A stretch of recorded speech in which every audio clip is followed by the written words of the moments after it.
Hola, buenas noches. ¿Ya estará conectado por ahí quien le toca dar la presentación? Sí, doctora, sí, acá estamos ya más o menos listos. Ok, para que la vayan poniendo.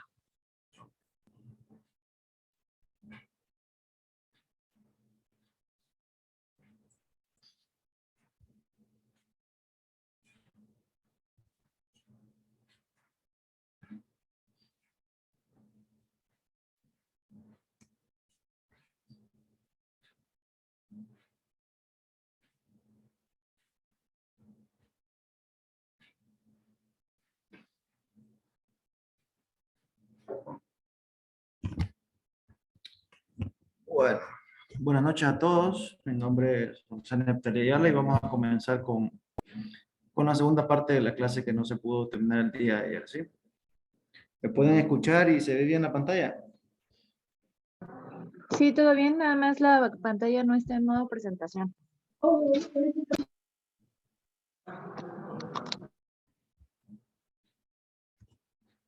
¿Ahora?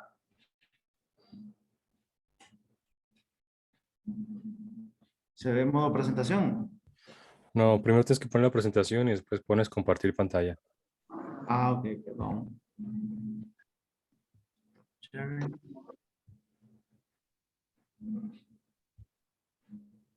Gracias, doctor. De nada, doctor.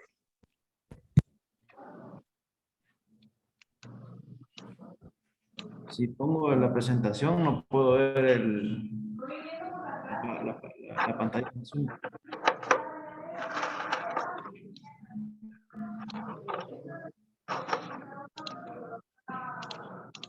Mario. Sí, ¿qué pasó? Pues, en la presentación no puedo ver la pantalla de Zoom. No, tienes que usar Alt tabulador para cambiar de ventana.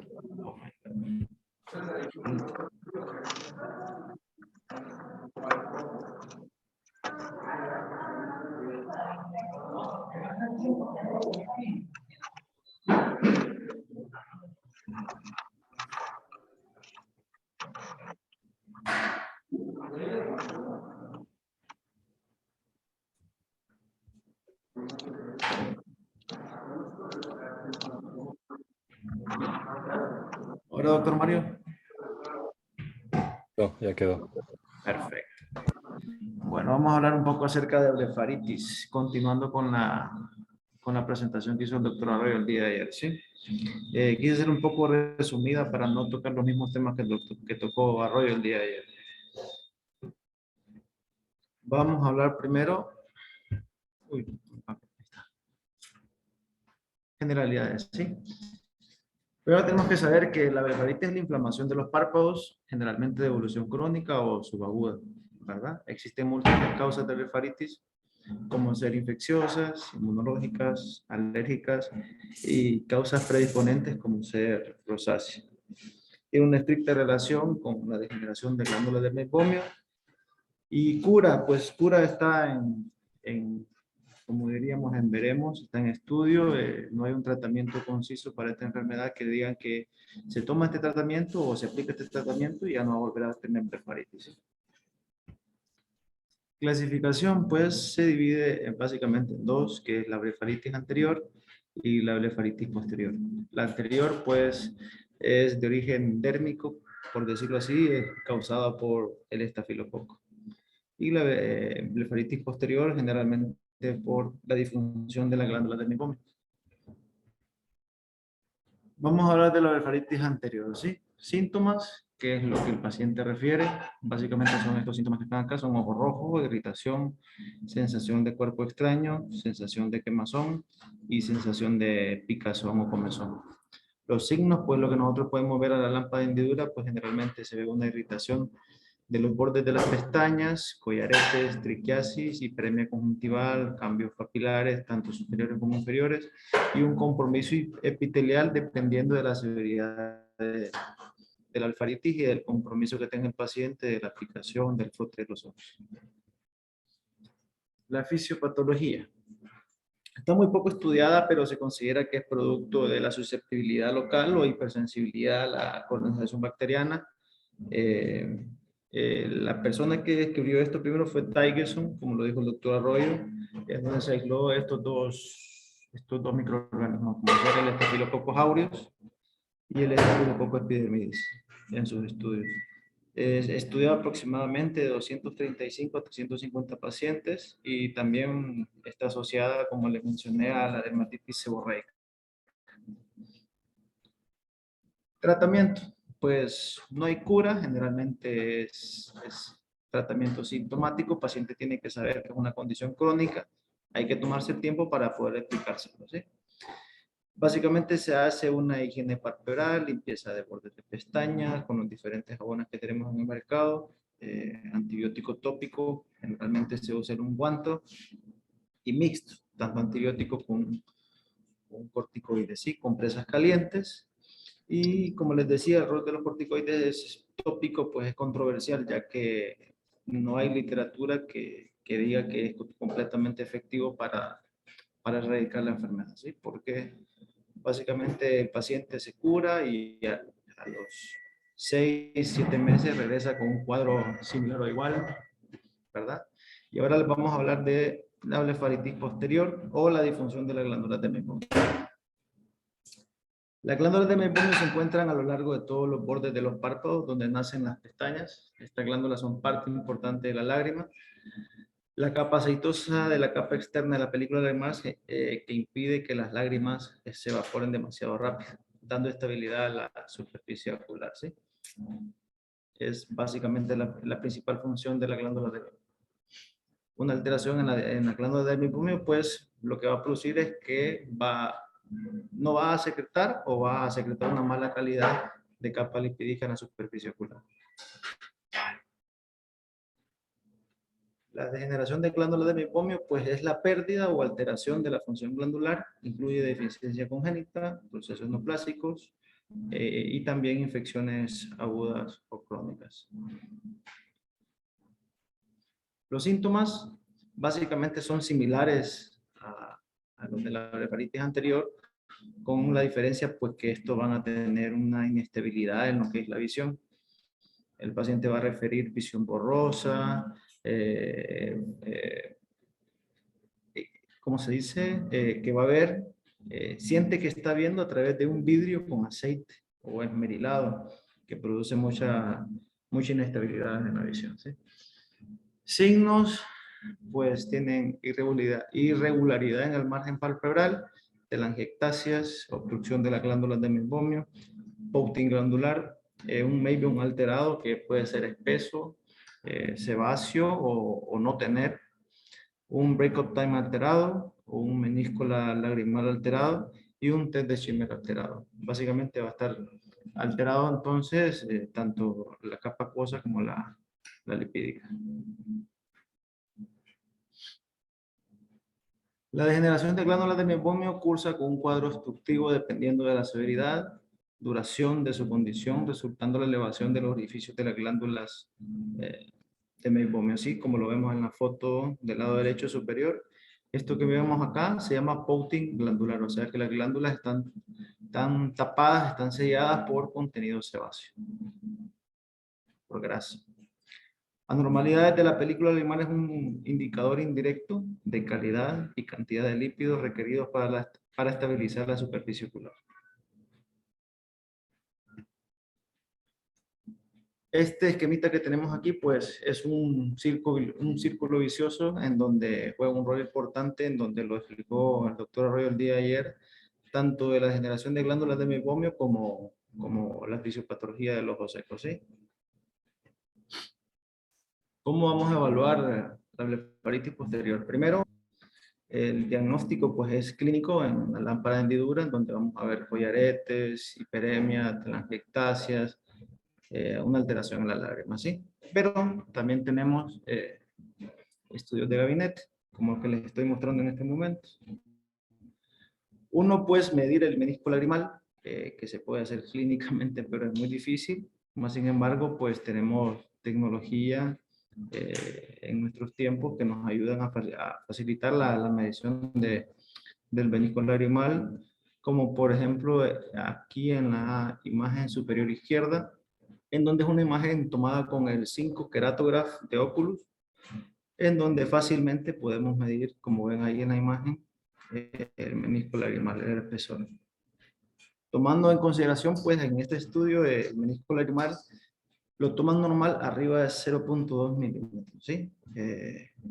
Por el tema de que si es menor, pues va a estar alterada completamente la superficie.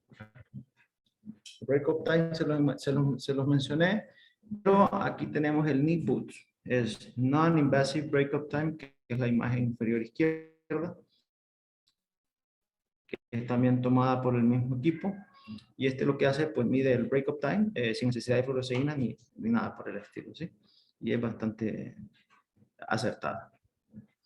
El test de osmolaridad, que sabemos que la osmolaridad pues, es una de las causas de alteración de la degeneración de glándulas del meiomio y en sí de la superficie ocular, que se puede medir con el Tear Lab, que tenemos ahí el aparato de la imagen inferior derecha, donde este mide la osmolaridad por medio del pico que se observa ahí. Se toma 0.0001 ml y esto hace la medición de la osmolaridad, tomando lo normal de 300 a 320. Si esta está alterada, tiene que estar o mayor o inferior a los niveles que les acabo de mencionar. El test de inflamación también se puede hacer, que este se llama el InflaDry, que este lo que hace es que mide los niveles de MMP en la glándula lagrimal y de interleucina 1 y 6. La meibografía, pues, también es una especie de rayos X en donde se puede ver la anatomía de las glándulas lagrimales, vertiendo los párpados tanto inferior como superior, que también se toma con varios equipos, como por ejemplo el que les mencioné, el 5 Keratograph, que tiene la facilidad de hacer todos estos estudios. Tratamiento. El tratamiento pues es bastante extenso y un poco tedioso también para los pacientes porque tienen que cumplirlo al pie de la letra. Aquí le mencioné nada más algunos de los medicamentos o terapias que se usan para la blefaritis posterior o degeneración de glándulas de meiomio. La principal, como les dije anteriormente, pues es la educación del paciente, que tiene que saber el paciente que es una enfermedad que no se va a curar de la noche a la mañana. Lubricantes oculares, pues para mejorar tanto la calidad visual y sintomática de los pacientes. Compresas calientes, 2-3 veces al día, que se habla que es de aproximadamente 40, el agua tibia o los paños calientes aproximadamente a 40 grados Celsius por 5 minutos mínimo en ambos párpados 2-3 veces al día. Antibióticos tópicos tienen un rol aparentemente importante. El más estudiado de ellos pues es la citromicina, que se coloca una vez al día por 5 días nada más, y con eso pues mejora bastante el perfil no infeccioso sino antiinflamatorio de la enfermedad. O sea, no se usa básicamente como antibiótico, sino porque tiene efecto antiinflamatorio en la lágrima, en la superficie ocular. Antibiótico oral, también estudiado, que en este momento lo que más se usa son las tetraciclinas, específicamente la doxiciclina, que en cuadros agudos pues se toma 100 miligramos 2 veces al día por 7 a 10 días y luego queda con 40 miligramos aproximadamente diarios por un periodo prolongado de meses, 1, 2, 3 meses aproximadamente, hasta que se restablezca la superficie ocular. Corticoides tópicos, pues bastante importante porque como les había comentado anteriormente, pues tiene un componente inflamatorio bastante importante, tanto así que se estudia el perfil inflamatorio de la superficie ocular. Ciclosporinas y tracolimos, pues ambos son inmunomoduladores que ayudan pues no en fase aguda, sino en fases crónicas, porque estos comienzan a hacer su efecto en la lágrima, en la superficie ocular a partir de las 8 o 10 semanas aproximadamente. El omega 3 y la terapia de reemplazo hormonal cuando son mujeres menopáusicas. Este es uno de los estudios que pude conseguir en donde dice el papel, el rol importante que tiene la citromicina y doxiciclina en la disfunción de glándulas de meiomio, donde el estudio acierta que la citromicina es mucho más efectiva que la doxiciclina. Ambas son efectivas, pero la citromicina pues se puede lograr un mejor pronóstico de la superficie ocular dándolo solamente por 5 días, más sin embargo la doxiciclina se necesita por periodos prolongados, 2-3 meses aproximadamente. Este otro estudio pues se hizo el año pasado, el 2015, perdón, en donde asevera también que la combinación de la limpieza de pestañas, las lágrimas artificiales y el omega 3 pues es una de las mejores combinaciones para tratar la degeneración de glándulas de meiomio, ¿sí? Este es otro, bueno, estas son varias imágenes en donde la imagen superior izquierda, la mujer ahí se está poniendo los paños calientes, que como lo mencioné anteriormente, pues es parte, es de las terapias más importantes para poder resolver este problema de generación de glándulas de meiomio. ¿Por qué? Porque el calor lo que hace, como estaba diciendo anteriormente, lo que pasa con las glándulas de meiomio es que se tapan, se obstruyen por contenido sebáceo. Entonces el calor lo que hace es que este contenido sebáceo lo derrite o lo hace más licuefacto y se hace más fácil para poder salir hacia la superficie ocular, ¿sí? En la esquina inferior izquierda, pues, es un sondaje de la glándula de meiomio que resulta bastante eficiente. Hay varios estudios que dicen que después del sondaje de la glándula de meiomio tiene un muy buen resultado, ¿verdad? Siempre acompañado de las diferentes terapias que le mencioné anteriormente, ¿sí? Este sondaje de la glándula de meiomio pues se hace con diferentes calibres, diferentes tamaños y se empieza desde el más pequeño hasta el más grueso y del más corto al más largo hasta lograr permeabilizar completamente la glándula de meiomio. Y la esquina, la imagen inferior derecha, pues una expresión de la glándula de meiomio, que eso ayuda pues a exprimir, a expresar las glándulas y poder sacar el contenido sebáceo o graso que tienen las glándulas. Este es otro, este no lo había leído hasta ahorita que me puse a hacer la investigación y es bastante viejo, del 2013, en donde el debridamiento de una membrana que se hace en el borde, podríamos decir, de las pestañas, en donde el cambio de conjuntiva a piel, que se llama línea de Marx, produce una especie de membrana por exfoliación. Al quitar esta membrana de exfoliación, pues quedan libres las glándulas de meiomio para poder secretar su contenido. Ahora vamos a hablar del déficit de vitamina A, ¿sí? O xeroftalmia. La deficiencia de vitamina A es la principal causa de ceguera evitable en los niños en el mundo. Se calcula que entre 250.000 a 500.000 niños se quedan ciegos cada año debido a esta deficiencia de vitamina A. Esta se encuentra en muchos alimentos como ser vegetales de hojas verdes, hortalizas de color naranja, como zanahorias, batatas, calabazas, huevos, melones, entre otros. Pues sin tener suficiente vitamina A, los ojos no pueden producir suficiente humedad para que se mantengan debidamente lubricados. Esto puede ser secundario a la mala absorción, como ser una cirugía bariátrica, pancreatitis, enfermedad inflamatoria intestinal y una enfermedad celíaca. Su clínica. La dificultad en la adaptación de la visión nocturna suele ser el síntoma principal y precoz debido al papel que juega la vitamina A como precursor de los pigmentos visuales a nivel de los receptores, ¿sí? Y a nivel de la superficie se observa inicialmente cerosis con pérdida de células caliciformes, acortamiento de vellosidades y posteriormente una metaplasia escamosa del epitelio conjuntival. Este es el signo que le mencionó el doctor Roy el día de ayer, que es la principal manifestación a la biomicroscopía, que son las manchas de Vitot, ¿verdad? A nivel corneal se desarrolla una metaplasia escamosa con queratinización epitelial. Se observa inicialmente una queratitis punteada en los cuadrantes inferonasales, dando aspecto de piel de naranja con placas de cerosis. El tratamiento, pues, si es un déficit de vitamina A, pues hay que darle vitamina A al paciente.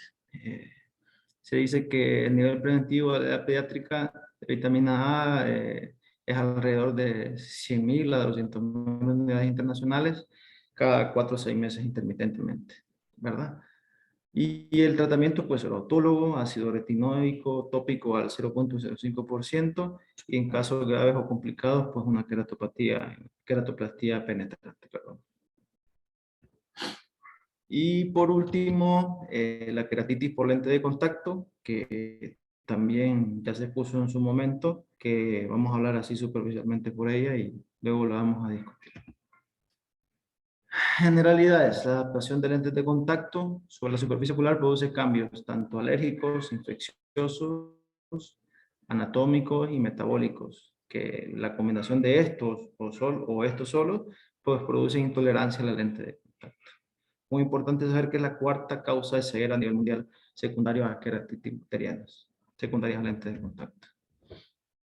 Estas son algunas indicaciones terapéuticas de los lentes de contacto, pues que a veces no es opción para el paciente para usarlo o no usarlo, como es el queratocono, anisometropías altas, astigmatismos irregulares, defectos epiteliales persistentes como las úlceras neurotróficas, queratopatía buloso, deshematocele, administración de fármacos, queratitis filamentosa húmeda y mantenimiento del fondo del saco, o cosméticos.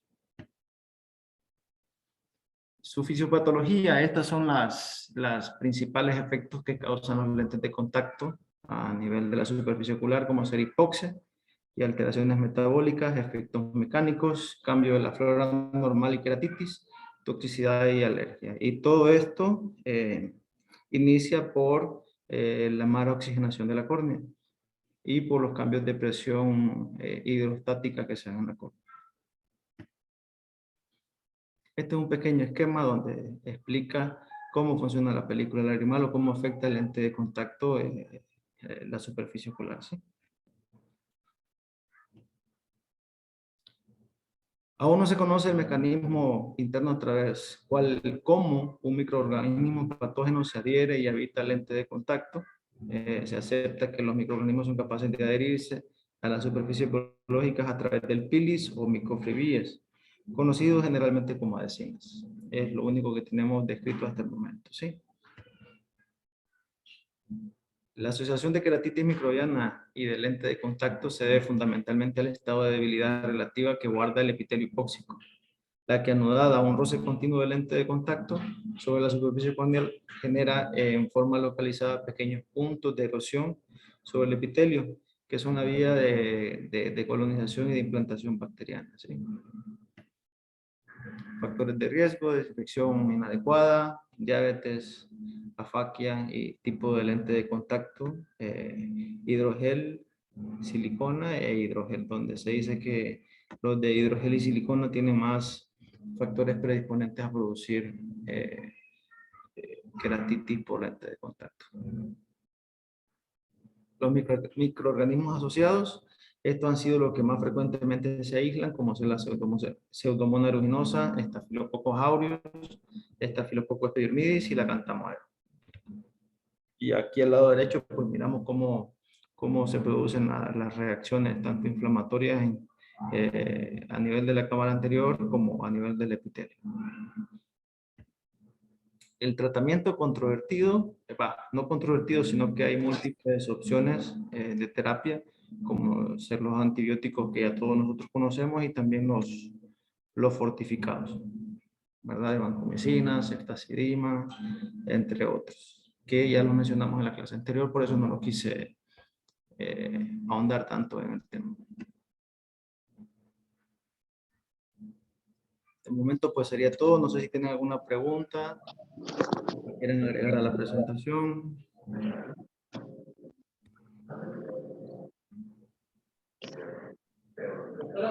Ningún comentario. Bueno, mucho de lo que se comentó ahorita es como afianzar lo que se vio la clase pasada, sobre todo en lo que respecta a la blefaritis. La blefaritis afecta directamente la calidad de la lágrima y está muy en relación con el ojo seco. Y son pacientes muy crónicos que gran parte del tratamiento es por realizarlo por parte de ellos mismos, entonces pues hay que explicarles esa situación, que les quede muy claro que la calidad de su lágrima y de, por lo tanto, de su visión y por lo tanto de su vida va a depender mucho de que hagan el tratamiento como se les indica. Ujú. Y pues el lente de contacto siempre va a generar riesgos, siempre hay que estar al pendiente de las condiciones que nos pueden llegar a generar para cualquier paciente que tenga el antecedente de su uso, pues explicarles los datos de alarma y los riesgos que se tienen en el momento de usarlos. Entonces, no sé si alguien más tenga algún comentario al respecto. Sí, doctora, buenas noches. Buenas noches. Cuando tenemos una infección por de contacto, cuál es el más común cuando es bacterias? ¿Es Pseudomonas o usted qué piensa? Bueno, es que Una depende de queratitis muy muchos agresiva. factores, también puede ser por otro tipo de bacterias, en general pueden ser las mismas que tenemos como microbiota normal, pero sí es frecuente que pudiera llegar a ser por pseudomonas. En realidad los estudios que, ahí está, mira, ya te lo puso, o ya lo pusiste, no sé, pseudomonas aeruginosa, estafilococos, aureus epidermitis y acantamoeba. ¿Qué nos va a dar la pauta para determinar cuál sería el, el agente causal? Bueno, la única manera de determinarlo es a través del cultivo, sin embargo, de acuerdo a la evolución clínica del paciente, nos puede orientar a que pudiera tratarse. Generalmente la pseudomonas tiende a ser muy agresiva. Entonces, la instalación es muy rápida y con lisis importante de la córnea de manera muy, muy rápida, pues. En cambio, los otros tienden a ser más lentos. En la cantamaiba todavía tiende a ser a veces más insidioso y puede llegar a tardarse mucho en presentar como tal alteraciones más severas, aunque sí, pues es definitivamente muy incómodo y puede llegar a ser muy difícil de tratar. Pero sí, estas que están aquí son las más frecuentes. Generalmente más frecuentes pero las más graves sería pseudomonas y acantameba, sobre todo por cómo es la evolución y la dificultad a veces para el tratamiento. Una, porque no la sospechamos y requerimos tratamiento que habitualmente no damos de primera instancia, que es la acantameba. No la sospechamos de primera instancia porque a veces no se manifiesta rápidamente pues, con una condición clínica que podamos como contar con la sospecha, y la pseudomonas que a veces ya cuando está instalada es de muy rápida progresión. Ok, muchas gracias, doctora. Entonces, usted si tiene un paciente usuario con lentes de contacto con una queratitis que de dudosa, pues, sin saber qué tan grave va a evolucionar, un tratamiento muy agresivo desde el principio. Pues es que también depende del tamaño y de la localización, y eso es en general con todas las úlceras. Las úlceras de tamaño pequeño, digamos de 2 milímetros, de 3 milímetros, se puede iniciar con medicamentos de amplio espectro, pero si ya son úlceras de ese tamaño centrales y o incluso más grandes, y hay que considerar iniciar con fortificados. Claro que también habrá que considerar las otras cuestiones clínicas que nos refiere el paciente, ¿no? O más bien antecedentes que nos refiere el paciente. Si del lente de contacto, por ejemplo, nadó con él en un río, pues imagínate qué nos podemos esperar, ¿no? Entonces, si fue porque se durmió con él un día antes y la úlcera es pequeña y es periférica, pues podemos considerar iniciar con tratamiento de amplio espectro y ver cómo evoluciona. En las úlceras siempre es muy importante valorarlas diario, incluso a veces cada 2 días, pero sí es importante determinar cuál va siendo el comportamiento, porque de eso va a depender cuál va a ser nuestro actuar. Si nosotros vemos un paciente, le dejamos tratamiento y le damos cita en 3 semanas, pues a lo mejor el ojo ya no tiene ojo cuando regresa, ¿verdad? Las úlceras es muy importante un seguimiento estrecho.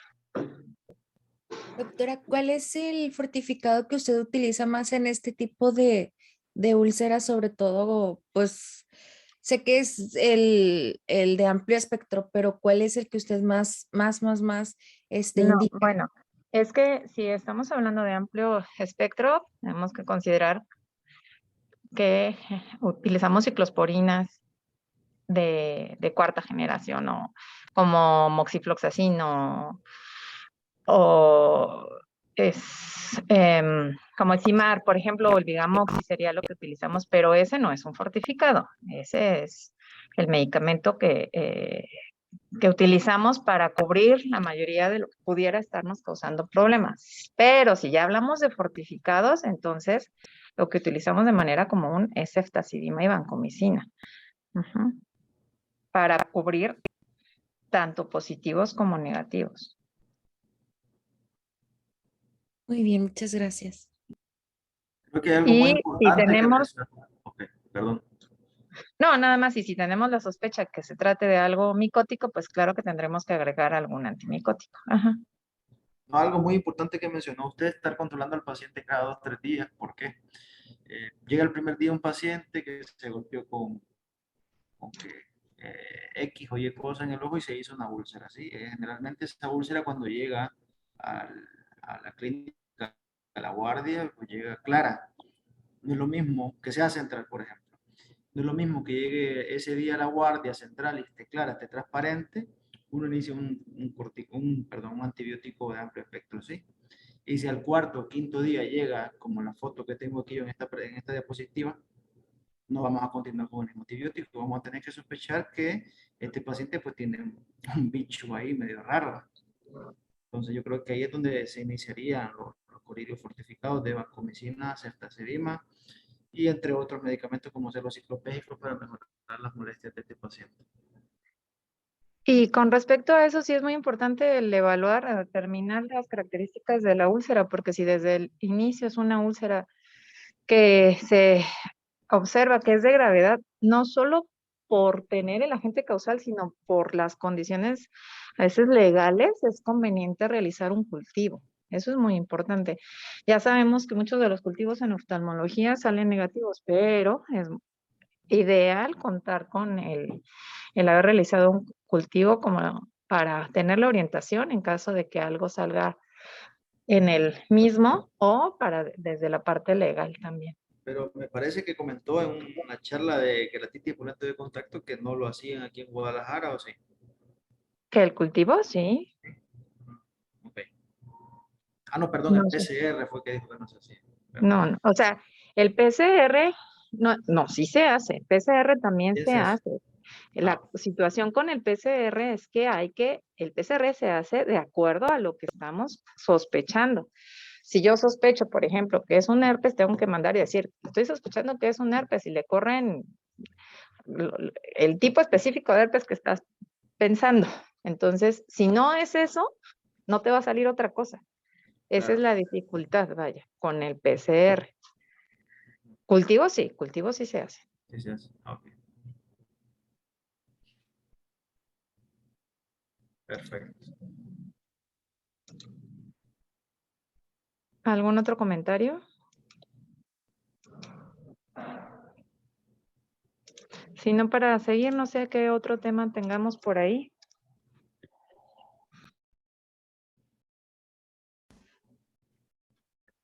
Ahí voy, nada más déjenme compartir pantalla.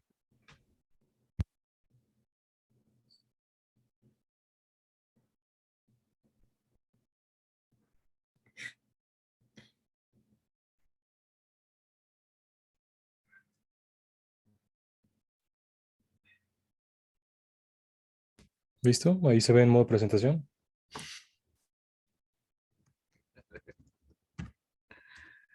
Bueno, bueno. Sí, ya se ve. Sí, doctor.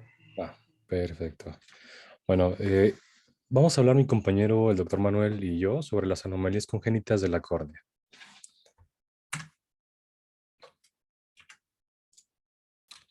Primero voy a mencionar, bueno, son temas realmente muy cortos. Voy a hablar primeramente sobre la microcórnea. Eh, Definiendo qué es una microcórnea. Por definición, se considera que es toda córnea que tenga un diámetro menor a 10 milímetros, igual o menor a 10 milímetros, que tenga el resto de estructuras del ojo completamente normales. Eh, Se han hecho diversos cortes histológicos en el cual se ha encontrado que todas las estructuras son normales. Solamente es una córnea chica. Características que tiene esta. No es algo progresivo, no es una enfermedad progresiva. Se puede encontrar de manera unilateral o bilateral, como en esta foto. En este pacientito podemos encontrar que en el ojo izquierdo tiene una microcórnea y en el ojo derecho tiene una megalocórnea, de la cual voy a mencionar un poquito más adelante. Eh, Tampoco tiene ningún predominio por hombres o mujeres. Y sí se conoce que tiene una relación principalmente es autosómica dominante. Otra característica, eh, a ver, nomás déjenme quitar algo de aquí. Bien. Al ser esto una córnea un poco más plana, generalmente vamos a encontrar que nos causa hipermetropía. Aunque, bueno, puede realmente encontrarse con cualquier tipo de defecto refractivo, inclusive pacientes con miopía. Se, mm, Se piensa que los cambios que nos producen una microcórnea nos pueden llegar a contribuir al desarrollo de un glaucoma de ángulo estrecho o cerrado, como resultado que vamos a tener pacientes que tienen cámaras poco profundas. Se conoce el 20% de estos pacientes llegan a desarrollar este tipo de glaucoma. Y otra característica que es muy importante es que la córnea tiene un grosor normal y va a ser totalmente transparente. Es una córnea totalmente funcional, solamente más pequeña. Bueno, esto sobre la etiología. Realmente cuando hablemos sobre etiologías vamos a hablar básicamente de hipótesis. No hay nada que sea 100% exacto hasta el momento. La, la hipótesis más aceptada es que esto está causado por una detención en el crecimiento de la córnea que va a comenzar aproximadamente en el quinto mes de gestación, cuando la diferenciación de las células va a ser completa. Otra hipótesis nos va a atribuir que la condición es por un exceso de crecimiento en las puntas anteriores de la copa óptica. Aquí les voy a señalar aquí. Estas vendrían siendo las puntas anteriores de la copa óptica. Entonces, al haber un crecimiento un poco más largo, va a dejar menos espacio a que crezca la córnea. Entonces, es una de las hipótesis que podemos manejar aquí. ¿Qué pronóstico tenemos con este tipo de pacientes? Bueno, además de que vamos a hacer a este paciente un ultrasonido modo A y B, esto nos va a ayudar a que diferenciemos si es 100% una microcórnea o alguna otra enfermedad de base. Y el pronóstico realmente es excelente si lo encontramos que está dado solamente como un hecho aislado y se corrige con lentes principalmente, puede llevar una vida completamente normal. Otra cosa que tenemos que tomar en cuenta es que ese tipo de pacientes, al momento de realizar algún tipo de cirugía, por ejemplo, una cirugía de facomulsificación, pues hay que tener solamente cuidado con las estructuras porque va a ser más difícil la entrada, pero es un ojo completamente normal. Y ahora mencionar un poquito sobre la megalocórnea, que es la contraparte de la microcórnea. Aquí, pues por definición, son córneas que tienen diámetro mayor o igual a 13 milímetros. El resto de estructuras también va a ser normal, al igual que los cortes histológicos. Características, por lo general, estas sí son bilaterales, no son progresivas, son asintomáticas. Usualmente es una enfermedad recesiva que se liga al cromosoma X. Bueno, esto es solamente como adición. Ese es el gen que principalmente vamos a encontrar alterado. Y aquí sí hay una preferencia sobre el sexo. Aquí el 90% de estos pacientes son hombres, a diferencia de la microcórnea que es 50-50. Bueno, otras características clínicas que se han descrito para la megalocórnea incluyen una córnea que es obviamente agrandada, pero clara, y se menciona que levemente está por debajo del espesor normal, o inclusive puede ser un espesor totalmente normal. También por lo general estas córneas poseen una pendiente que es un poquito mayor a la normal, aunque keratométricamente puedes encontrar valores 100% normales. Al igual que histológicamente los cortes son normales y el conteo de células endoteliales con biomicroscopía especular también va a estar normal. Aquí sí va a haber una pequeña alteración en el iris, ya que sufre un estrés eh, anatómico por la elongación, la cual se va a manifestar como una hipoplasia estromal, y vamos a encontrar esta característica de efecto de transiluminación, y posteriormente podemos encontrar aumento en la pigmentación de la malla trabecular, y recordemos que cuando hay este tipo de pigmento, se forma algo que se llama el uso de Krukenberg. Este tipo de cambios junto a un ángulo anormal que va a contener un poquito de exceso de tejido de mesenquimatoso puede predisponer al paciente que sufra glaucoma.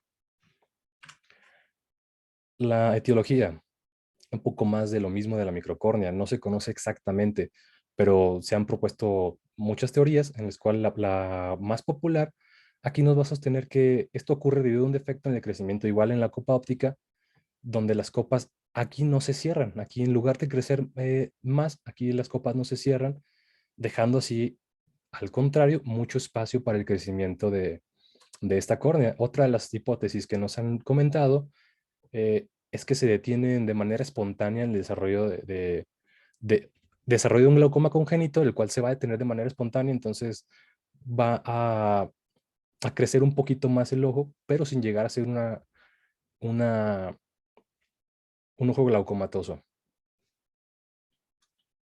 Otra cosa importante que me falta mencionar aquí, este tipo de pacientes también tienen una asociación bastante importante con enfermedades con trastornos de la síntesis de colágeno. Ok, ¿qué tipo de asociaciones podemos encontrar aquí? Bueno, creo que lo comenté anteriormente. Pacientes con ictiosis, poiquilodermia, síndrome de Down, retraso mental, enanismo, Marfan, craneosinostosis, oxicefalia, hemiatrofia facial progresiva, osteogénesis imperfecta, anomalías esqueléticas múltiples, hiperglucemia no cetónica y esclerosis tuberosa. El diagnóstico diferencial se limita principalmente al buftalmo causado por el glaucoma congénito.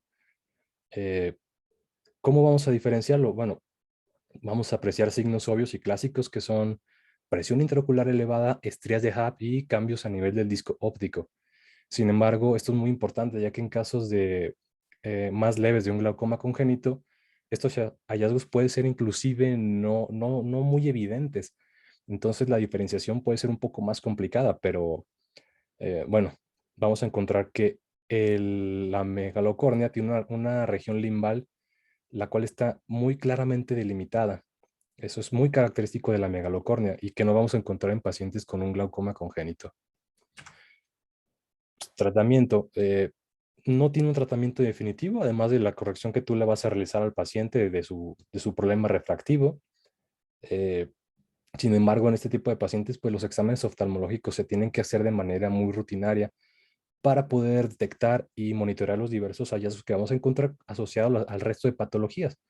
Algo que es muy importante es que se ha relacionado bastante fuerte que estos pacientes forman cataratas alrededor de los 30 o 50 años, sobre todo del tipo subcapsular posterior. ¿Qué factores nos van a poder complicar un poquito? Es una posible deficiencia del iris, subluxación del cristalino, pérdida de vitrio, se puede romper la cápsula posterior un poquito con mayor facilidad, se puede dislocar el lente intraocular. Estas son las mismas complicaciones que podemos tener con pacientes con problemas en la síntesis de colágeno. Bueno, el gran tamaño de esta cámara que vamos a encontrar en los pacientes y una bolsa capsular que a menudo nos complica la elección de un buen lente intraocular para los pacientes, Se mencionan los lentes intraoculares que tienen forma de garra. eh, por ejemplo, un lente Artisan, aunque realmente no esté probado todavía por la FDA, los estudios sí nos han demostrado resultados bastante prometedores. Y mencionarles un poquito, ya terminando sobre la megalocórnea, sobre lo que es la anomalía de Peters. Esto es una enfermedad causada por una disgenesia. ¿Qué lo caracteriza? Caracteriza básicamente opacidad central a nivel de la córnea. Ok. Se menciona, es 1/100,000 de todos los nacimientos al año y es la responsable del 40% de todas las opacidades corneales congénitas. La etiología, esta pregunta de examen de la doctora Alvarado,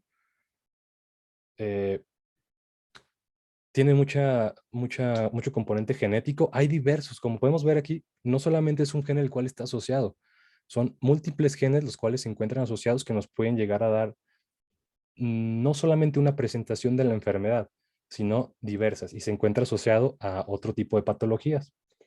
También este tipo de pacientes se ha demostrado que pueden tener una deficiencia del sulfato de parán, que va a tener una señalización adecuada del factor de crecimiento tumoral beta a nivel de la cresta neural, lo cual nos va a poder, vamos a encontrar también en estos pacientes defectos a nivel de la comunicación interauricular. Y agregarle que podemos encontrarlo, como vemos que son diversas etiologías, diversos genes afectados, puede ser una enfermedad ya sea autosómica dominante o autosómica recesiva. Bueno, factores de riesgo. Los bebés prematuros tienen el mayor riesgo para desarrollar este síndrome. Además, lo que comenté, la deficiencia de sulfato de parán nos puede conducir a que se desarrolle de manera normal la cresta neural en el útero. También el síndrome alcohólico fetal ha sido reportado como una causa frecuente de anomalía de Peters, y las infecciones intrauterinas y la exposición a cualquier tipo de teratógeno durante el embarazo también se asocia con Peters. Bueno, histológicamente, en Peters tipo 1, la córnea se va a encontrar donde está el área de la opacidad, un endotelio en el cual vamos a encontrar sinequias iridocorneales subyacentes que se van a extender desde la collareta del iris hasta el borde de la opacidad corneal.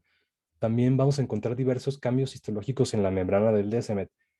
Lo más común que vamos a encontrar es que no encontremos membrana de Descemet, o también vamos a encontrar que hay múltiples capas de la Descemet.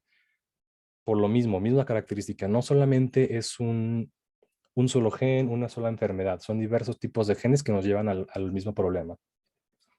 Bueno, las adherencias queratolenticulares a la córnea posterior también los vamos a observar en algunos casos, y los vamos a poder llegar a visualizar durante una biomicroscopía con lámpara hendidura o por ultrasonido. Puede llegar a encontrar un adelgazamiento o engrosamiento, así como ausencia de la membrana de Bowman, defectos en el estroma posterior, incluido podemos encontrar una fibrosis residual en el estroma que tenemos, que está opacificado, y un defecto cóncavo central en el estroma corneal posterior, característico como una úlcera posterior. En Peters tipo 2 vamos a encontrar también anomalías en el cristalino que se pueden ver de manera histológica. Ok, un poquito de la fisiopatología. Aquí en el evento embriológico crítico, el cual está asociado con estas anomalías, es la formación de la cámara anterior. El desarrollo normal de la córnea depende de la migración de la cresta neural, que ocurre en tres diversas etapas, tres ondas que se llaman en la embriogénesis. Típicamente ocurre en la 7ª semana de gestación. La primera onda implica la formación del endotelio corneal a medida que las células de la cresta neural van a migrar entre el ectodermo superficial y el cristalino. En la segunda ola, las células periféricas que están en la cresta neural van a migrar hacia el endotelio corneal que se acaba de formar y el ectodermo superficial para formar los queratocitos que van a conducir a la formación del estroma corneal. Y la tercera ola, que es la onda final, esta implica la formación del estroma del iris. Cualquier interrupción de la migración o separación de esta cresta neural, incluida la migración o diferenciación incompleta del endotelio corneal central y las células que son precursoras de la membrana de Descemet, o una separación defectuosa entre el cristalino primitivo y la córnea pueden desencadenar en esta patología, en una anomalía de Peters. Bien, ¿cómo vamos a prevenirlo? Bueno, esto ocurre como resultado de una anormalidad en el útero de múltiples logs genéticos, los cuales pues causan la disgenesia que les comenté. No existe una manera de prevenirlo. Esto pues es genético, no hay manera de prevenirlo. Son alteraciones a nivel cromosomal. ¿Cómo vamos a diagnosticarlo? Bueno, se diagnostica principalmente mediante el examen del segmento anterior. Vamos a tener una pacificación corneal presente que va a estar desde el nacimiento. Si le hacemos a estos pacientes una ecografía B o una ecografía por ultrasonido, vamos a poder examinar la relación anatómica entre el cristalino y el iris y la córnea. La biomicroscopía ecográfica nos va a ser también de manera muy útil para detectar la opacidad corneal central. Vamos a encontrar una ausencia de DSMET y vamos a encontrar adherencias iridocorneales y queratolenticulares. Las pruebas génicas de uno de los genes que ya mencionamos anteriormente, pues nos van a ayudar básicamente a confirmar la enfermedad, aunque no es algo que vamos a hacer de rutina. Esto se diagnostica de manera clínica, clásicamente. Este tipo de pacientes a menudo los van a ver inicialmente el pediatra, no nosotros, y van a ellos reportarnos que hay una ausencia del reflejo rojo normal, o nos van a decir directamente, este paciente tiene un leucoma central. Podemos llegar a encontrar nistagmos o que el paciente tiene una visión anormal. Esto lo va a decir el pediatra o lo va a decir el papá del pacientito antes de que llegue con nosotros. Este tipo de pacientes deben ser examinados de manera general por las múltiples asociaciones sistémicas, y también se reporta que es muy importante, estos pacientes van a tener defectos cardíacos congénitos muy importantes. Vamos a encontrar también displasias craneofaciales, anomalías a nivel esquelético, anomalías del sistema nervioso central, y también se han reportado anomalías urogenitales. Ok, aquí en esta imagen les puedo señalar cómo se ve una doble membrana de DSMET. Aquí aparece doble. Bueno, examen físico. El examen del segmento anterior nos va a revelar, evidentemente, la opacidad en la córnea, con una pérdida subyacente del endotelio y la pérdida de la membrana de DSMET, un edema corneal suprayacente. Las hebras del iris van a estar a menudo unidas en el área de la córnea, donde está la opacificación. Pueden estar las hebras unidas o no directamente al iris. Vamos a encontrar corectopia a menudo en la cámara anterior poco profunda, y además en anomalía de Peters tipo 2, el cristalino típicamente va a estar adherente o va a estar estrechamente contiguo a la córnea. El signo este es el que se tiene que aprender. El signo más característico es obviamente, repito, obviamente la opacidad corneal central vista al nacimiento. ¿Qué síntomas vamos a tener? Bueno, uno de los más importantes es la disminución de la agudeza visual por medio del bloqueo que nos va a estar ocasionando este leucoma. Nos puede llevar a algo que se llama ambliopía privativa de una manera muy severa. Además de que el paciente también puede sufrir un glaucoma debido a las malformaciones de las estructuras angulares, así como cámaras anteriores poco profundas.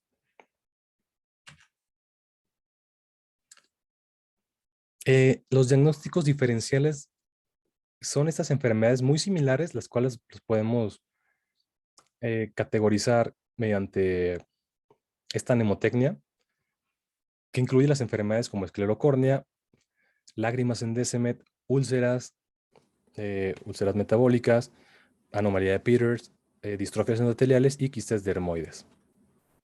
Esas son las enfermedades que van a ocasionar una opacidad corneal, un leucoma. El manejo. Bueno, los tratamientos para la anomalía tienen como objetivo despejar el eje visual para que pueda permitir una buena maduración a nivel visual. Se puede considerar la iridoplastía para que reformemos el iris y podemos extraer la catarata en aquellos pacientes en los cuales hay una afección del cristalino. La terapia médica nos va a incluir el monitoreo de glaucoma, ya que la presión en estos pacientes a menudo lo vamos a encontrar elevada debido a la disgenesia que les comenté de las estructuras del segmento anterior, así como las estructuras angulares. Mientras esperamos un procedimiento un poco más definitivo, podemos dilatar de manera farmacológica al paciente con fenilefrina tópica. ¿A qué nos ayuda esto? A ampliar un poquito el eje visual y nos va a ayudar a reducir un poco las probabilidades de una ambliopía en los casos en que encontremos que la opacidad únicamente se encuentra a nivel corneal central. Otra cosa que es muy importante sobre el tratamiento, bueno, les mencioné la fenilefrina, también está un poco controvertido ya que hay una fuerte, por decirlo, está relacionado con adherencias y aparte nos va a dar un efecto vasopresor. También los ciclopégicos como la atropina, ciclopentolato no están recomendados ya que están demostrados los efectos en el deterioro de la acomodación. El tratamiento para la corrección de las gafas y el tratamiento de la ambliopía se debe iniciar lo antes posible, ya que existe una muy alta incidencia en estrabismo con pacientes de esta anomalía. Tratamiento definitivo, pues un PKP, una queratoplastia penetrante. Algo que es interesante, se puede realizar el trasplante, una queratoplastia penetrante, antes de 1 año de edad. Este es el tratamiento más definitivo si tenemos que la opacidad es sobre todo no solamente central, sino se extiende un poquito más y que no lo podemos liberar ni siquiera con los medicamentos tópicos. Otro procedimiento, bueno, la iridotomía. Esta es la alternativa más segura en los cuales tenemos una periferia clara. Este procedimiento es más corto y muchísimo más fácil, evidentemente, que la PKP. Tiene menos riesgos. Obviamente no vamos, en este procedimiento pues no hay ningún tipo de rechazo. Aquí lo que nosotros tratamos con la iridotomía óptica es agrandar la apertura pupilar o crear un eje visual secundario al eliminar la obstrucción que vamos a tener del iris del eje visual. Durante este procedimiento pues se va a realizar una incisión en el limbo corneal y a nivel de tejido del iris para formar un nuevo eje visual para que el paciente pueda ver a través de esa, pues es una pseudopupila. O también se pueden hacer múltiples incisiones radiales en el esfínter de la pupila para que se mantenga dilatado de manera permanente. Algo que es muy importante, este tipo de procedimiento, según los últimos estudios, se pueden realizar inclusive a partir de 1 semana de vida extrauterina.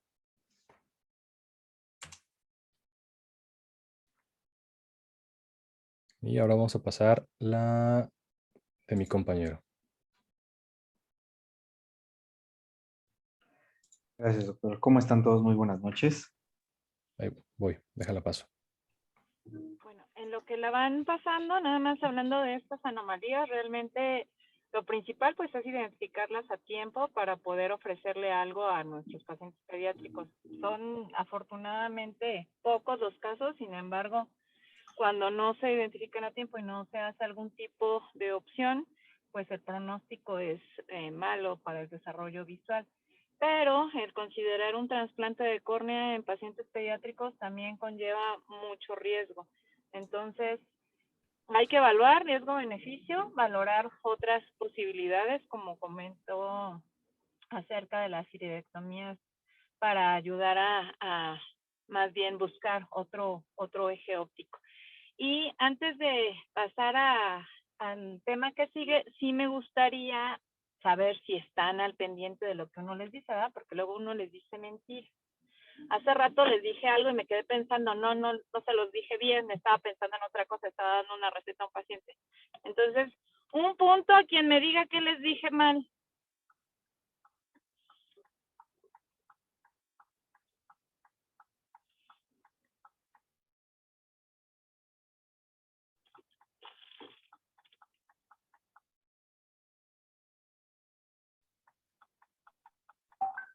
¿Nadie? Ya ven cómo no pones atención ustedes.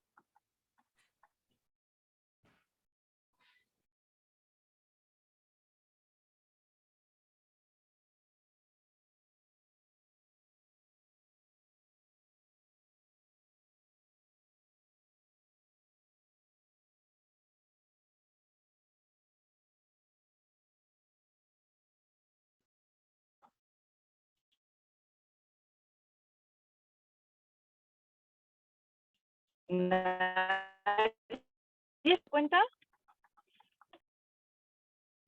Creo que no, doctora. No nos dimos cuenta. Confiamos en usted.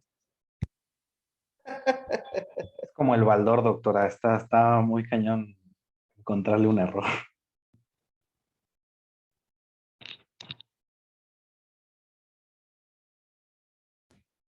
Es más probable que encontremos el error en el libro, doctora. Exacto. No, les di ciclosporina.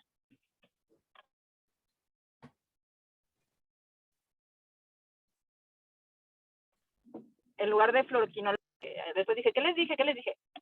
¿Cierto o no? Sí. Dulce, te estaba contestando a ti. Eso fue en la charla anterior, doctora, no fue en esta. Sí, fue en la charla anterior, pero fue en esta misma clase. Por eso es que les digo que qué mentiras les digo. No, yo ni quise corregirla porque no olvides. Pero sí se dieron cuenta o no. Digo, se Yo vale sí. también. Yo sí. Por eso les decía que un punto, pues el punto me lo voy a ganar yo. Es que era un punto, pero si hubiéramos apostado una hamburguesa era algo distinto. ¿Perdón? Creo que hubiéramos apostado una hamburguesa hubiera sido mejor. Ahí se hubiera Una hablado. hamburguesa hubiera dicho más. No, sí, era fluoroquinolona. Estaba acá con un paciente terminando y me quedé pensando en lo que le estaba haciendo de receta. Entonces es fluoroquinolona. Ajá. Sí, cuando estaba hablando de los de amplio espectro. Exactamente. Entonces, sí, la ciclosporina, pues, bueno, no lo utilizamos como antibiótico, ¿verdad que no?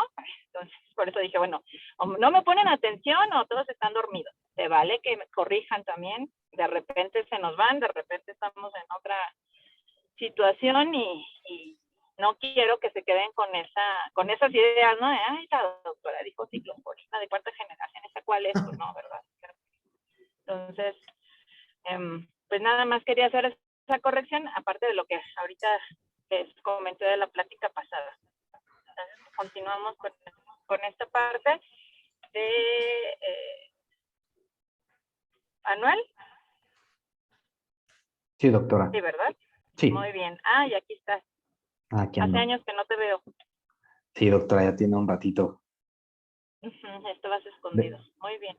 Ando fuera. Andas fuera. Ok, vamos a empezar entonces esta parte. Va que va.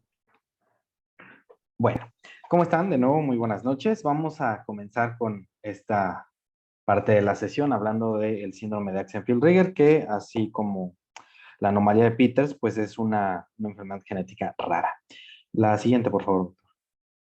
Entonces, en palabras del paciente, me presentan el siguiente caso, ¿no? Mi hija nació hace un año, todavía está en el hospital, nació con deformidades del cráneo, de las orejas, ¿no? De implantación baja, glaucoma bilateral, escoliosis, dedos en martillo, albinismo y alopecia parcial.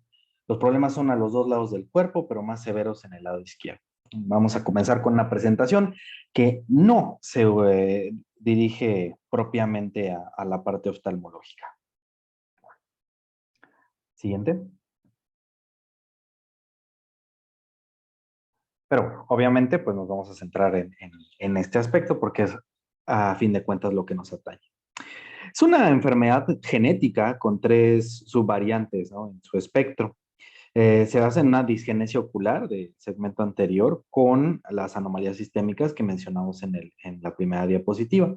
Y su etiología principal es una microdeleción en el locus 6P25.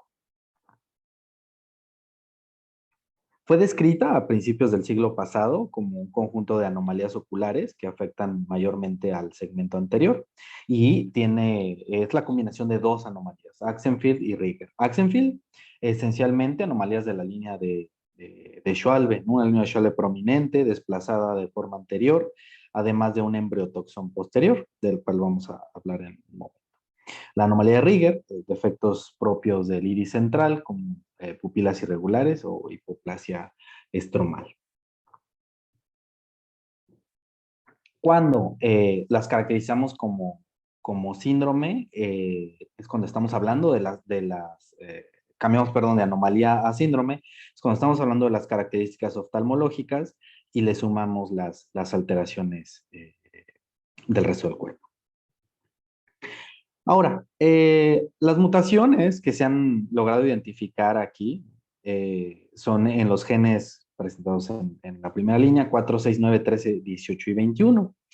Además, muy específicamente, el 6p25 que mencionábamos antes es el llamado forehead-like o FKHL en el gen pituitary humbox o PTX2 en el locus 4q25 y algunos otros losigenéticos, de los cuales, como verán, coinciden con la anomalía de Peters, como los genes FOXC.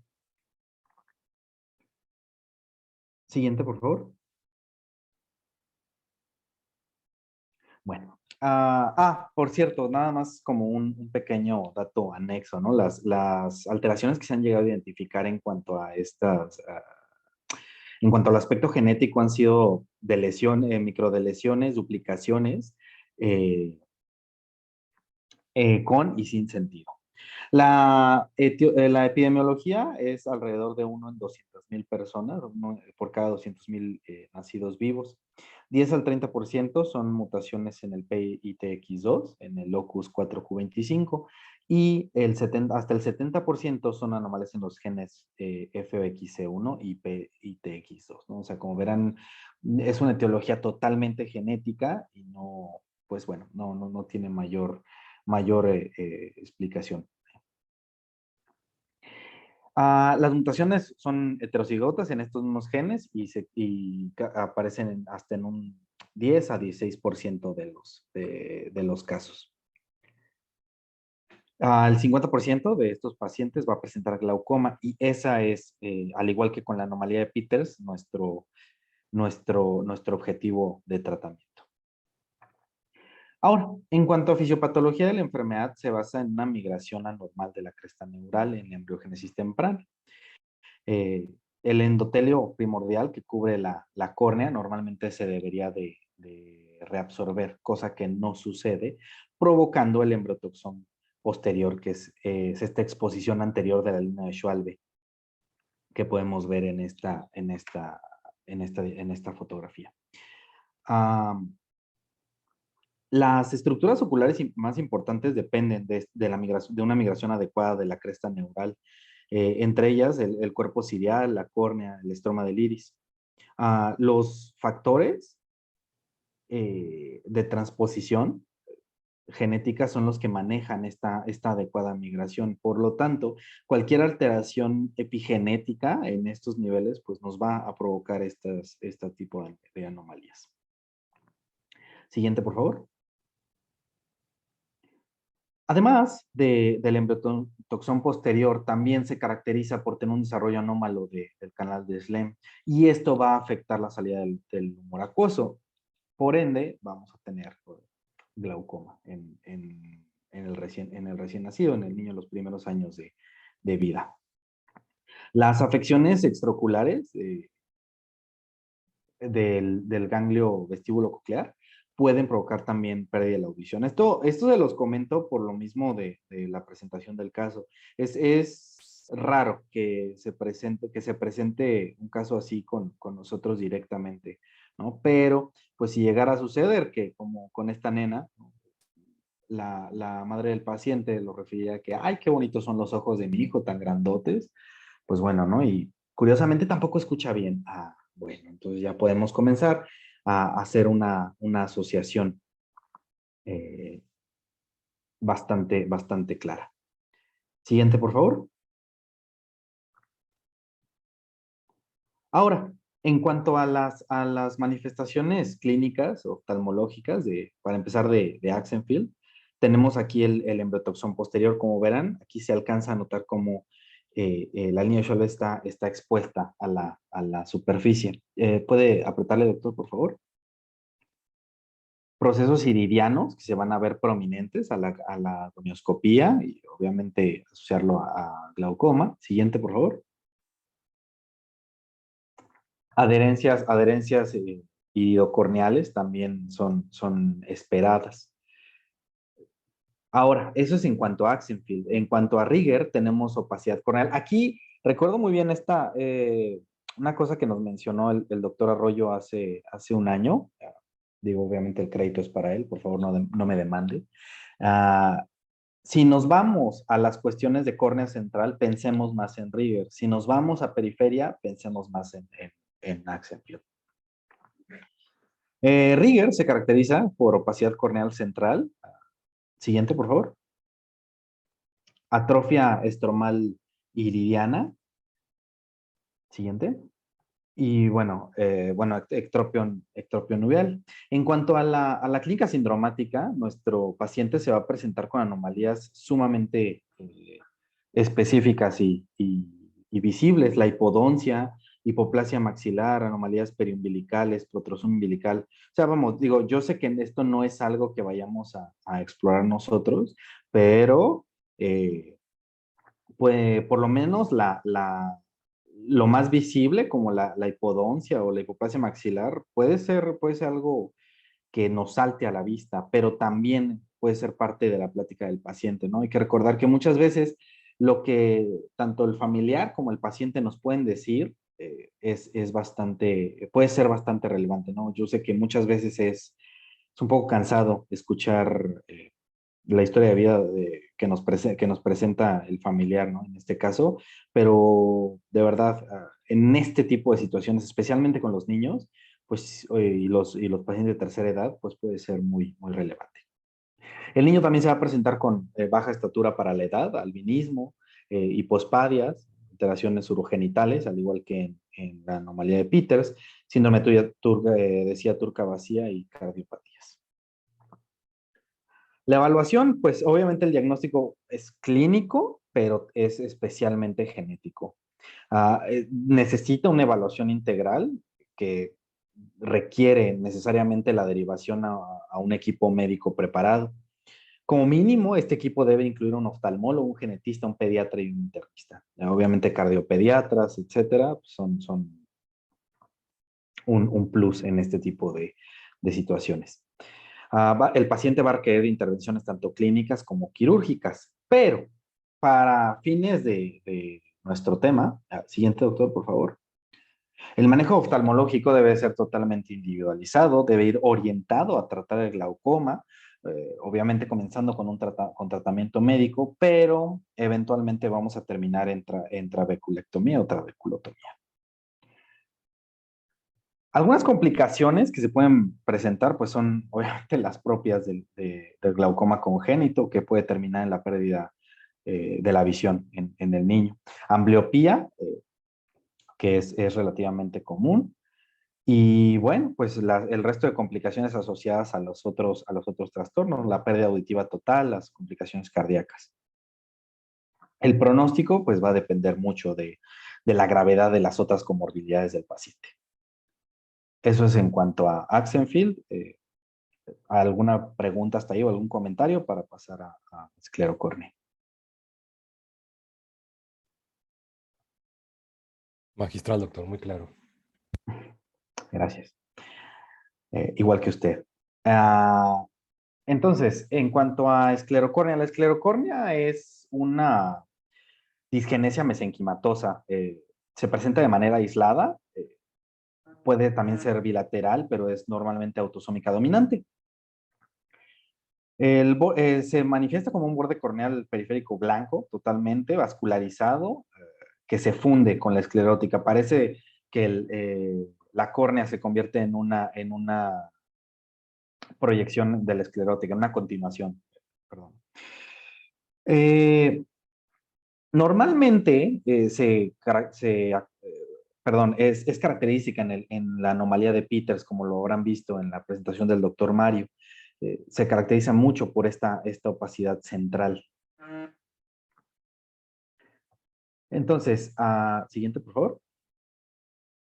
La clínica, pues, va a ser una limitación y afectación de las estructuras, limitación visual, obviamente, y afectación de estructuras intraoculares.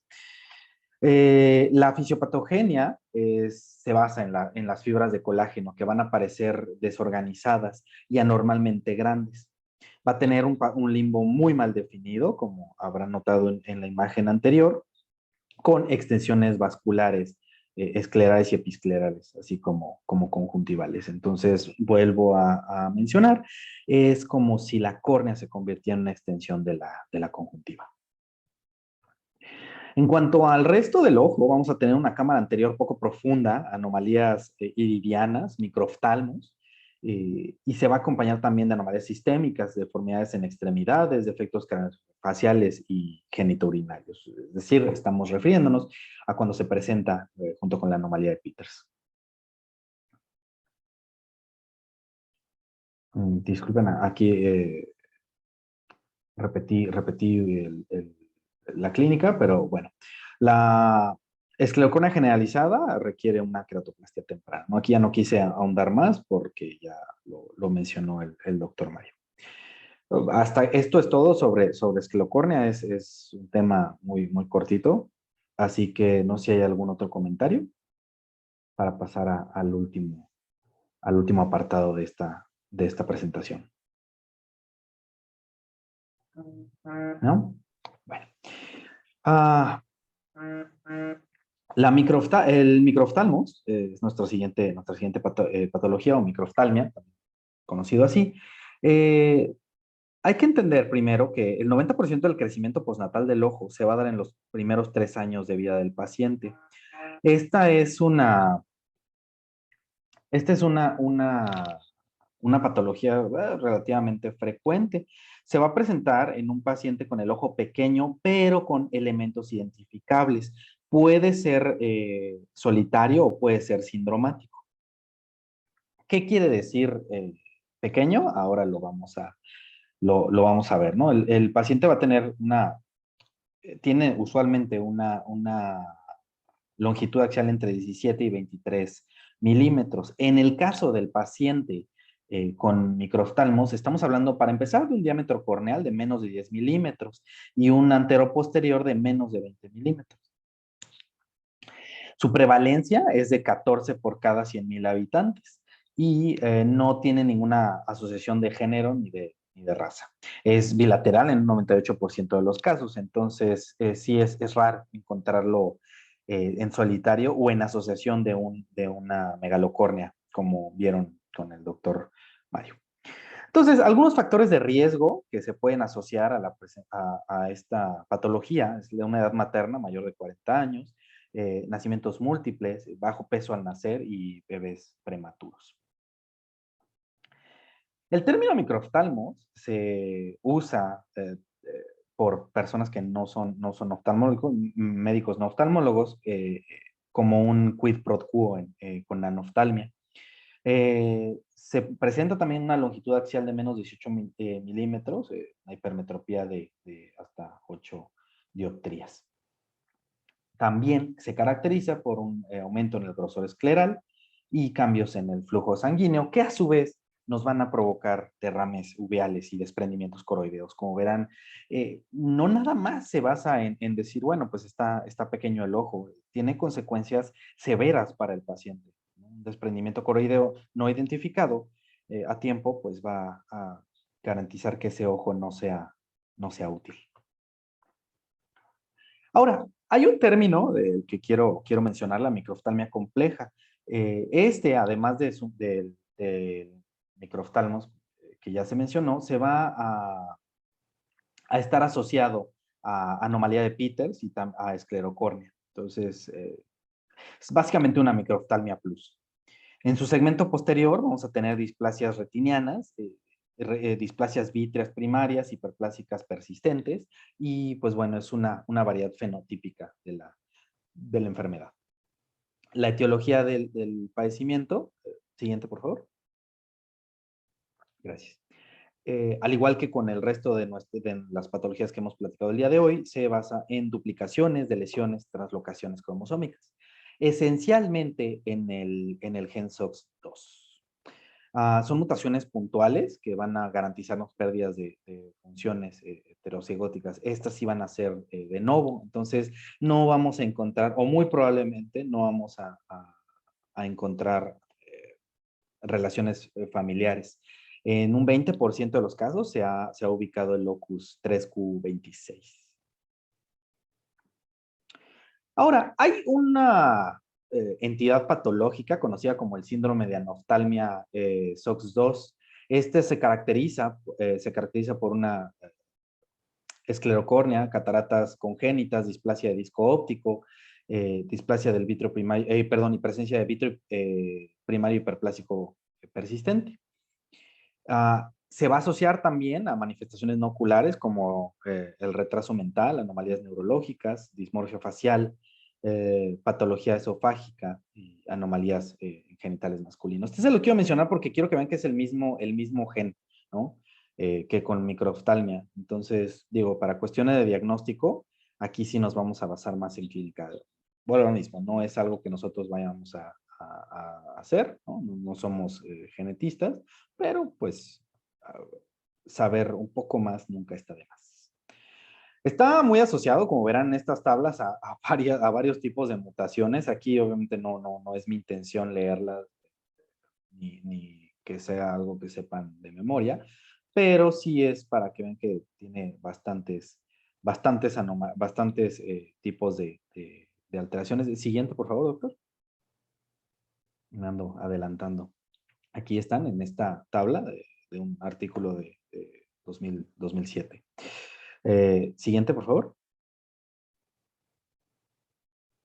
Podemos ver varios genes afectados, los mismos que hemos mencionado a lo largo de toda la presentación. Siguiente, por favor. El diagnóstico de la enfermedad es clínico, imagenológico. Como imagenológico, vamos a realizarle al paciente ultrasonido, tomografía también y resonancia magnética. Son para identificar otras anomalías, pero el ultrasonido puede ser nuestro estándar de oro en este tipo de entidades. Vamos a buscar hacer una anamnesis bastante profunda de antecedentes familiares, cariotipos, pruebas genéticas moleculares, ultrasonografía renal y audiología. De nuevo, tiene que ser un abordaje integral. Debe ser un equipo médico el que evalúe este tipo de pacientes. Vamos a encontrar, ya para lo que nos atañe, un diámetro corneal entre 9 y 10.5 milímetros en recién nacidos o 10.5 y 12 milímetros en pacientes adultos. El diagnóstico puede llegar a ser prenatal si se hace un adecuado ultrasonido y obviamente orientado a esta patología que pues, muy probablemente se identifiquen antes alguna de las otras alteraciones que lo acompañan que las alteraciones oftalmológicas. Y obviamente pues lleva consejo genético. En cuanto al manejo, pues va a ser totalmente conservador, ¿no? Hay que identificar la función retiniana, hay que tratar de refractar al paciente y tratar cualquier ambliopía subyacente, ¿no? Esto en el caso de que el paciente haya llegado ya en una edad más avanzada. En casos unilaterales, el ojo bueno, por así decirlo, debe ser protegido de cualquier otro problema visual que pueda enfrentarse. El manejo quirúrgico, a veces se puede llegar a insertar un conformero, que es un material que puede ayudarnos a que la órbita no se adapte al ojo pequeño, ¿no? Hay que recordar que también las estructuras adyacentes van a favorecer su desarrollo en relación al tamaño del ojo. Si puede llegar a haber quiste, porque también es algo que puede llegar a ocurrir especialmente en microoftalmos, pues bueno, se puede llegar a mantener el quiste, no drenarlo, para favorecer que el tamaño del quiste, obviamente va a aumentar un poco el tamaño del ojo, y esto va a favorecer el desarrollo del tamaño orbitario.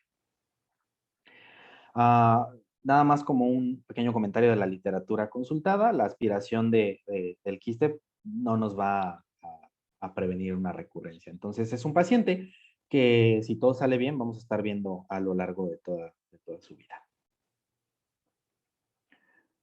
Bueno, y nada más ya como un anexo, si pensaban que la anomalía de Peters era mala y tener Axenfeld puede ser también mal, puede estar mal, pues agárrate de tu puñada, porque en este caso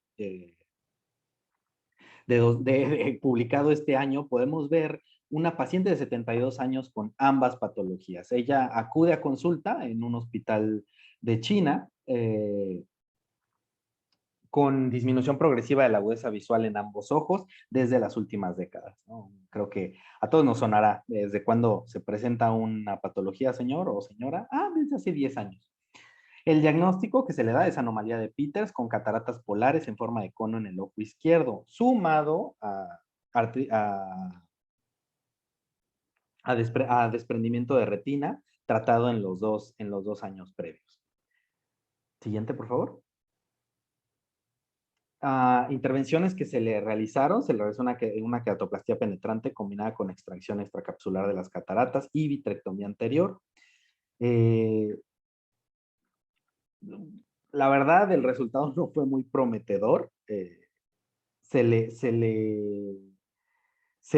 terminó con un cuentadeos 6 meses posoperatorios. Entonces, los autores nos concluyen que en este tipo de casos, acompañados con adherencia iridocorneales y otras características de la anomalía de Peters, pues básicamente dicen, no, pues tienes que tratarlos con cuidado. No tienen un pronóstico muy esperanzador. Así que en este tipo de pacientes, pues si son identificados a tiempo, hay que orientar el tratamiento al tratamiento del glaucoma, que como ya mencionamos algunas veces hoy, pues 50% van a presentar glaucoma. No sé si hasta aquí hay alguna pregunta.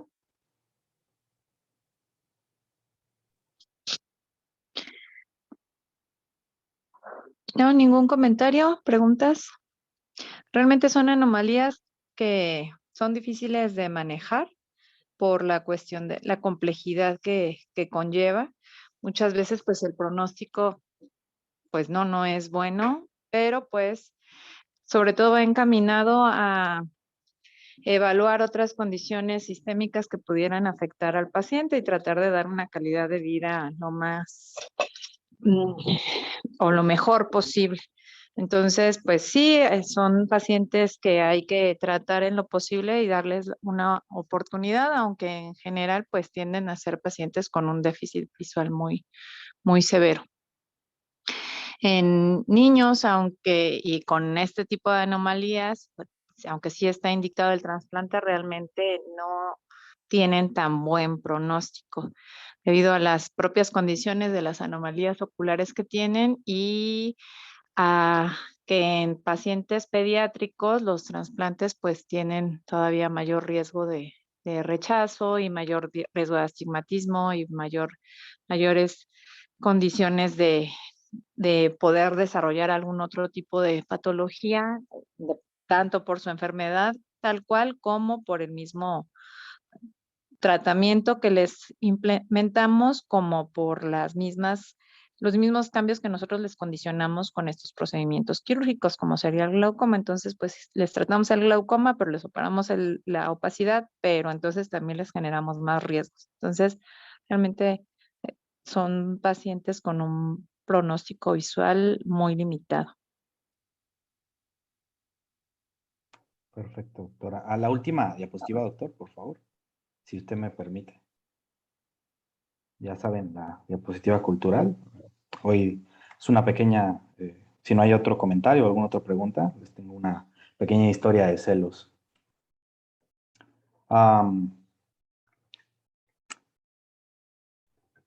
El rey Céfalo, que vemos en esta pintura, estaba casado con una mujer llamada Procris. Céfalo era una persona muy atractiva, ¿no? Un hombre muy atractivo. Tan es así que la propia diosa Eos, la diosa de la aurora, estaba enamorada de él. Lo secuestró para seducirlo, él se negó, ¿no? Por la fidelidad a su esposa y todo esto. Entonces, pero bueno, Procris no se quedó muy conforme, ¿no? Porque de todas maneras dijo, le estás echando ojo a mi marido. Con todo y que rechazó a la diosa, Procris no dejó de estar un poco celosa. Céfalo era un cazador bastante experimentado y bastante bueno.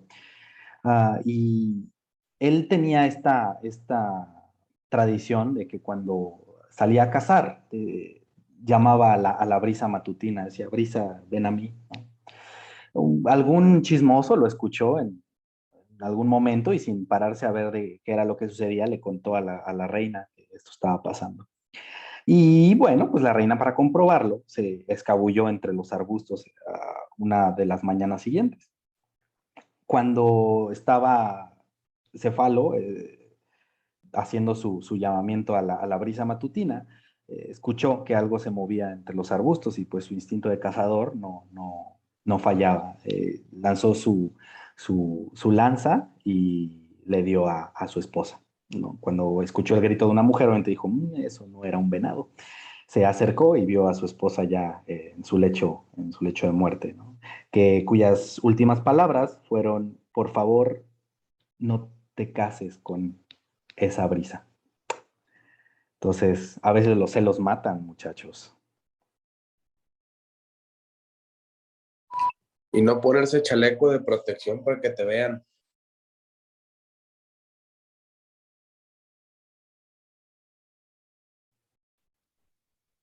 Simón, y pues ya, no sé si hay algún otro comentario o preguntas. Los dejó anonadados, doctor. Anonadados. Bueno, Gracias, ese ya doctor. fue su breviario para que se porten bien, ¿verdad? Nada más, la próxima semana, bueno, generalmente tenemos clases martes, jueves y viernes. La próxima semana no sé si se pueda martes, todos los días, de hecho, para poder ir, bueno, todos los días no, el lunes no, pero de martes a viernes para poder adelantar un poquito más los temas. Si pudiéramos, no sé si hay oportunidad que sea la clase como de 7:30, a partir de las 7:30. La próxima semana voy a estar un poquito más disponible. Y pues si pudiéramos ver dos temas para poder ir eh, completando las pláticas que hemos tenido que como ir atrasando. Miranda, ¿andas por ahí?